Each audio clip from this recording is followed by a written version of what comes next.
इसी प्रकार से आपके सुख दुख में भागीदार होता हुआ कार्य करता हुआ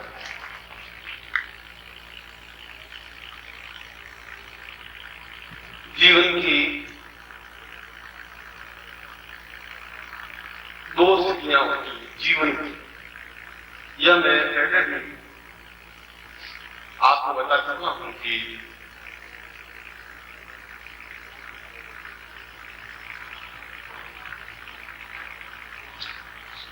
सिंहों के लहरे नहीं, हंसों की नहीं पान, शेरों के झुंड नहीं होते। जंगल में एक शेर होता है और पूरे दहाड़ से पूरे जंगल को कंपायमान कर देता है, हिला देता है, खबरा देता है।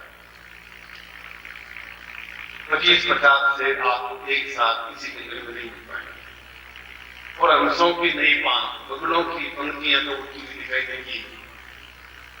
हंस एक आध उड़ता हुआ दिखाई देगा, मगर आबाद गति से बिना पंख को ऊंचे नीचे किए 1200 किलोमीटर लंबा रास्ता पार कर लेता है। पंख ऊंचे नीचे नहीं कर सकता, इसलिए वो हंस कहलाता है। इसलिए उसको मानसरोवर का एक मुक्त चिंतक कहलाता है। आपको भी मैंने हर बार आंका है, तो भीड़ का एक अंग नहीं बनने दिया। हर बार ये प्रयत्न किया कि आप भीड़ के अंग नहीं बने, अनुयायी नहीं बने, अंधविश्वासी नहीं बने।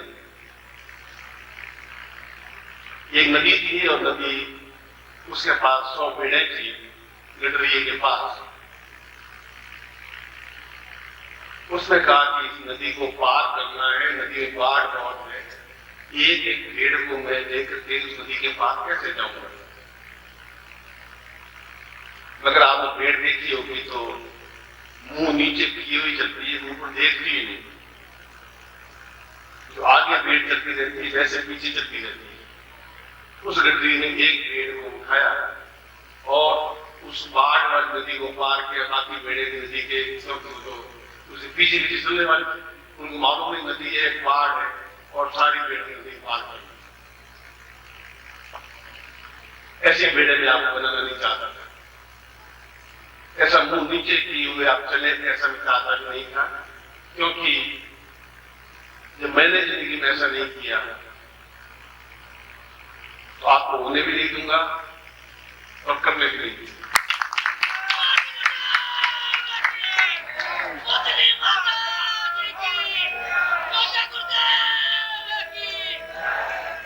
नीति गले के नीचे उतारेंगे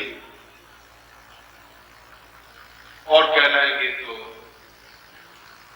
नाटक सिंह माली के शिष्य ही कहलाएंगे।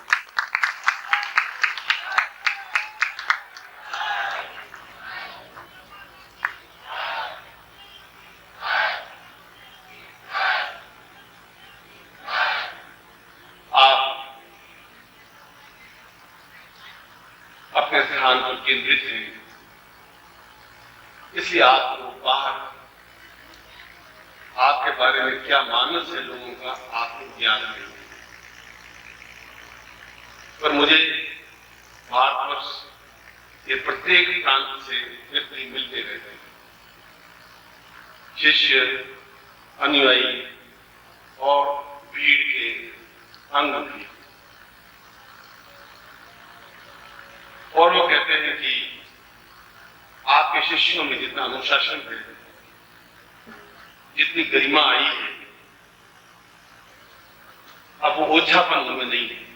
अब उनमें इतनी व्यर्थ की चंचलता नहीं है, अब क्षुद्रता नहीं है, निंदा नहीं है, उनमें गरिमा है। वो आंख से आंख मिला करके बात करने की क्षमता रखने की व्यक्तित्व बन गए और सुन करके एक प्रसन्नता होती है कि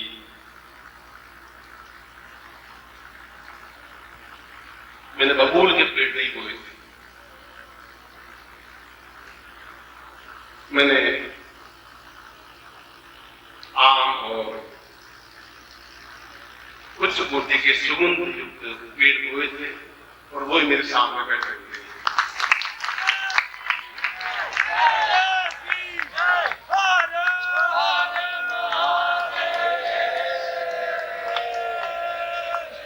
ये उन लोगों की बातें सुन करके एक मन में संतोष है, सही अर्थों में संतोष, एक आनंद की उपलब्धि है, सही अर्थों में आनंद की उपलब्धि है।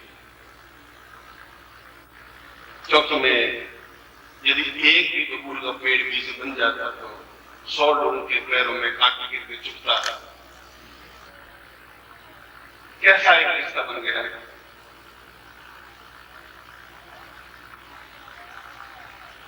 एक ऐसा अटूट बंधन का रिश्ता बन गया है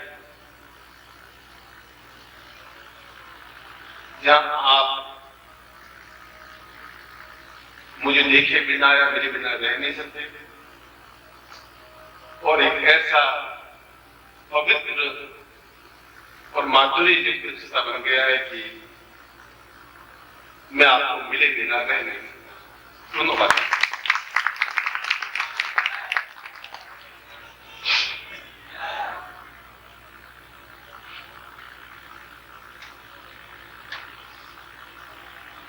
यहाँ के जो कुछ हमारी खुद की इस धरती पर,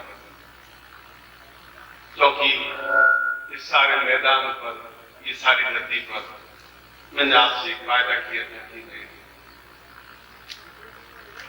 एक अद्वितीय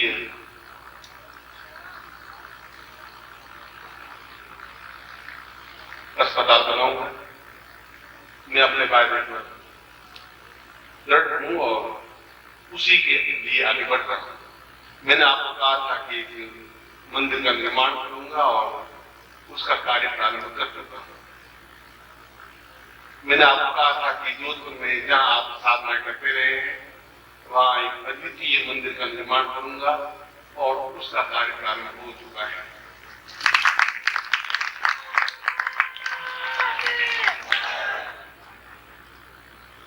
वायदे से मुकरा नहीं,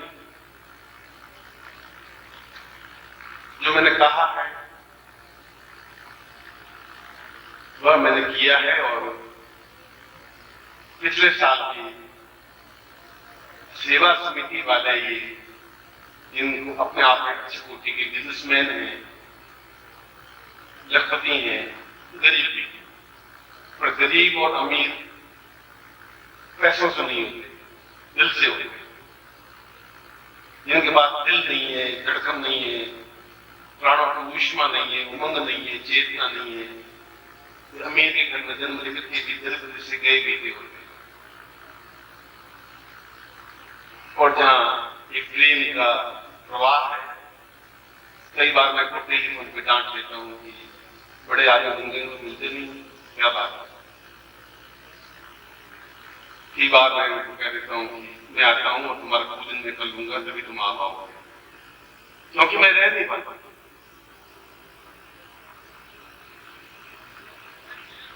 और अपने गुरुदेव से प्रार्थना करता हूं कि वो मुझे आशीर्वाद दें कि आपके बिना रह भी नहीं सकते।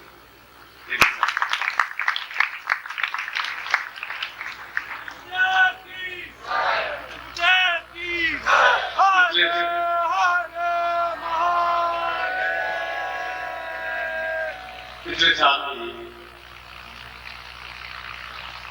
जन सेवा समिति वालों ने 1 जनवरी को एक विशाल मंडप बना करके हमें एक स्थान दिया, मिलने का, बातचीत करने का अवसर दिया।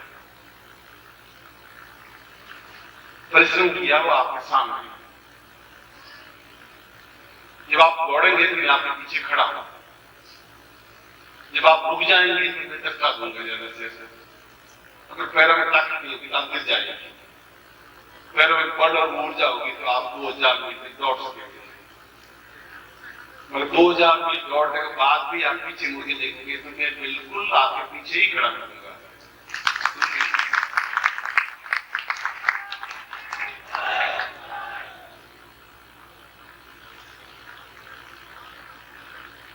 बीच में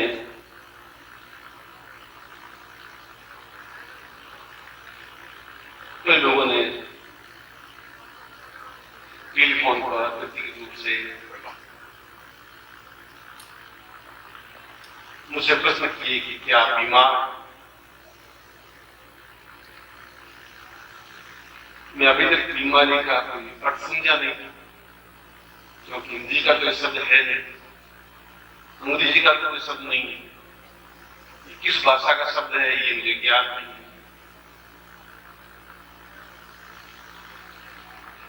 मगर जैसा कि मैंने बताया कि जीवन के दो भाग होते हैं, एक शरीर देह जिसको आप देख पाते हैं, एक प्राण जिसके माध्यम से आदमी व्यक्तित्व ऊंचाई पर पहुंचता है।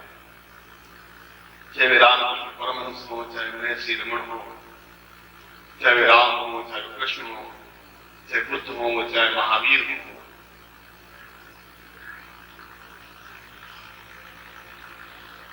शरीरम व्याधि मंदिरम, शरीर व्याधि के लिए मंदिर की तरह होता है। शरीर के लिए व्याधि होती है, शरीर को संपर्क कर सकती है, प्राणों को नहीं। इसलिए जो प्राणमय कोष में चले जाते हैं, ये शरीर की सी ताकत नहीं है, क्योंकि शास्त्रों में जब भट्टरी ने बहुत बड़ी तपस्या की और शरीर सूख गया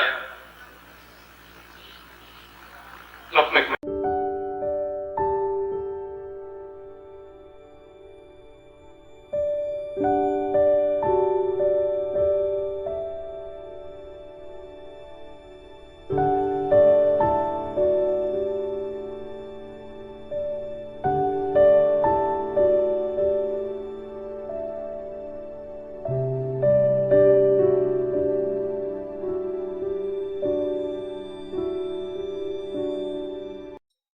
ओम परम तत्वाय नारायणाय गुरुभ्यो नमः।